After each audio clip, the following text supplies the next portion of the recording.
Ukraine के राष्ट्रपति Vladimir ने अमेरिका के राष्ट्रपति डोनाल्ड ट्रंप पर बहुत बड़ा हमला किया है। जेलेंस्की ने कहा है कि ट्रंप फेक न्यूज के जाल में फंस गए हैं और यूक्रेन बिल्कुल भी बिकाऊ नहीं है। जेलेंस्की का इतना आक्रामक रुख दुनिया पहली बार देख रही है। जेलेंस्की में ऐसा बदलाव तुर्की दौरे के बाद नजर आया। एर्दोआन के हाथ में छाता और इस छाते के नीचे जेलेंस्की। इस तस्वीर में जेलेंस्की की बगावत छुपी है। इस तस्वीर में जेलेंस्की की जिद छुपी है। इस तस्वीर में जेलेंस्की की नई जंग छुपी है। तुर्की बहुत बड़ा मैसेज दे रहा है, रूस को भी, अमेरिका को भी और अरब वर्ल्ड के मुखिया सऊदी अरब को भी। जेलेंस्की और एर्दोआन की छाते वाली इस तस्वीर ने मॉस्को से लेकर कीव और रियाद से लेकर वाशिंगटन डीसी तक तहलका मचा दिया। जब यूक्रेन में युद्ध तेज हो रहा है, पुतिन को खतरनाक जंग लड़ने के लिए और ज्यादा तैयार है। रूस की फौज लगातार यूक्रेन पर बम बरसा रही है और नए नए मोर्चे फतह कर रही है। जब कुर्स्क और डोनेट्स्क सबसे बड़े वॉर फ्रंट बन चुके हैं, जहां गोले बारूद की हुकूमत है और रहम और जान बख्शने वाला कानून खत्म हो चुका है।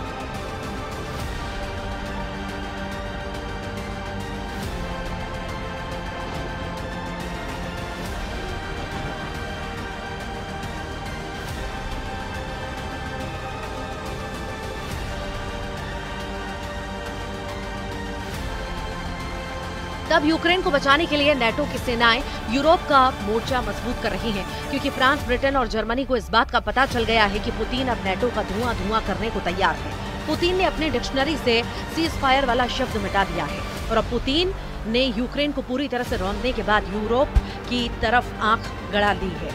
अब जेलेंस्की और एर्दोआन की मुलाकात तुर्की में हो रही थी, तब युद्ध कैसा चल रहा था उसके वीडियो डोनाल्ड ट्रंप की गलतफहमी दूर कर सकते हैं। इसी दौरान रूस ने दक्षिण पश्चिमी यूक्रेन के ओदेसा में मिसाइल अटैक किया। वहीं जेलेंस्की का काउंटर अटैक रूस के समारा में सिजरान रिफाइनरी पर हुआ, जहां यूक्रेन ने ड्रोन से खतरनाक हमले को अंजाम दिया। यानी जेलेंस्की तुर्की को तुर्की से बड़ा हौसला मिला है और यूक्रेन का युद्ध रोकने का नाम नहीं लेगा। इस बात की गारंटी जेलेंस्की से भी मिल रही है और पुतिन तो पहले ही बहुत ज्यादा हमलावर है।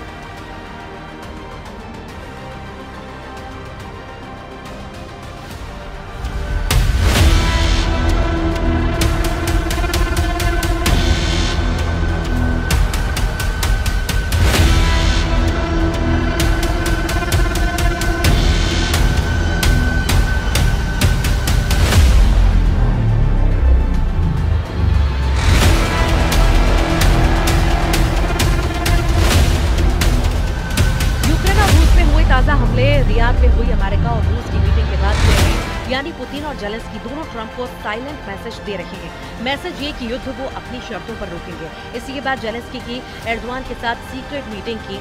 जेलेंस्की ने साफ कर दिया है कि रियाद में हुई बैठक के कोई मायने नहीं। रियाद में अमेरिका और रूस के विदेश मंत्री मिले तो जेलेंस्की ने अंकारा पहुंचकर एर्दोआन को गले लगा दिया। जेलेंस्की बताना चाहते हैं कि जिस युद्ध को शांत करने के लिए यूक्रेन को शामिल नहीं किया जाएगा, उस युद्ध की आग जलती रहेगी।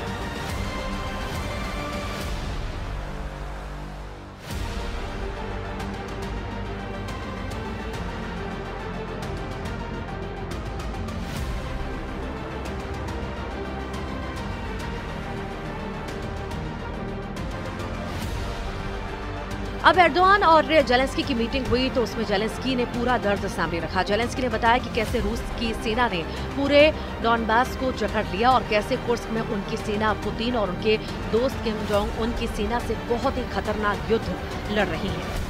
इस पर तुर्की के राष्ट्रपति ने कहा है कि वो यूक्रेन की संप्रभुता और अखंडता बनाए रखना चाहते हैं। एर्दोआन ने कहा है कि यूक्रेन युद्ध का मसला तुर्की में सुलझाया जाना चाहिए। एर्दोआन ने जेलेंस्की से कहा कि इस युद्ध में कोई विजेता नहीं होगा, इसलिए शांति को चुना जाए, क्योंकि शांति कायम होने पर कोई इस युद्ध में हारा हुआ नहीं कहा जाएगा। उधर तुर्की के राष्ट्रपति का कहना है कि इस युद्ध में कोई विजेता नहीं होगा, न ही शांति कायम करने पर कोई हारा माना जाएगा। हमने युद्ध के पहले दिन से ही पक्षों के बीच बातचीत से शांति बनाने की कोशिश की है।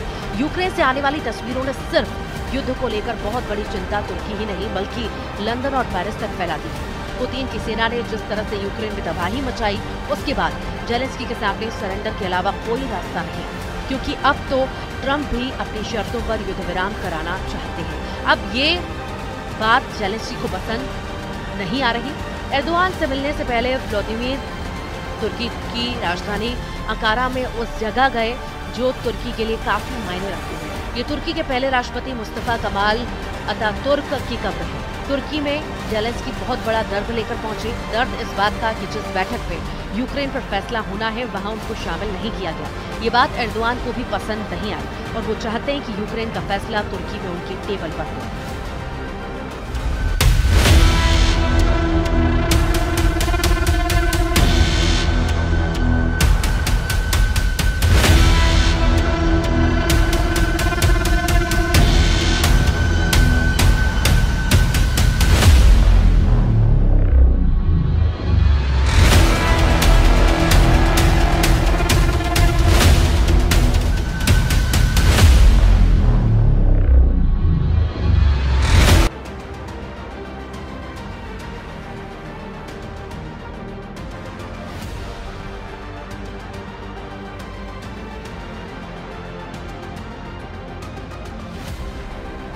जेलेंस्की को पता है कि एर्दोआन कुछ कर सकते हैं, इसलिए गाड़ी से उतरने और एक ही छाते के नीचे एर्दोआन के साथ राष्ट्रपति भवन की सीढ़ियां चढ़ने और इसके बाद मीटिंग हॉल में से लेकर एर्दोआन से अकेले में मिलकर जेलेंस्की ने बड़ी शिकायतें की। उनकी डिमांड बहुत साफ है, जिससे सवाल उठता है कि क्या जेलेंस्की को अब डोनाल्ड ट्रंप पर यकीन नहीं रहा।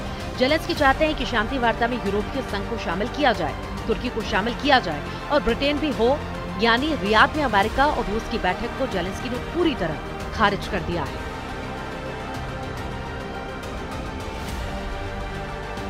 यूक्रेन और यूरोप यानी बड़े मायने में यूरोपीय संघ, तुर्की और ब्रिटेन इन्हें बातचीत में शामिल करना चाहिए ताकि सुरक्षा की गारंटी रहे। ये अमेरिका के साथ मिलकर दुनिया के इस हिस्से पर असर रखते हैं। यही इस वक्त युद्ध चल रहा है। पुतिन के युद्ध के खिलाफ जेलेंस्की इसीलिए बहुत टूटा हुआ महसूस कर रहे हैं क्योंकि यूरोप से सिग्नल नेगेटिव मिल रहे हैं। ओडेसा और खार्किव पर गिरने वाली हर मिसाइल के साथ जेलेंस्की को इस बात का यकीन हो चुका है कि डोनाल्ड ट्रंप ने पुतिन के साथ बड़ी डील कर ली है। डील ऐसी जिसका सबसे बड़ा नुकसान यूक्रेन को होगा। पुतिन ने कुर्स को लेकर फिर से मजबूत मोर्चाबंदी करना शुरू कर दी है।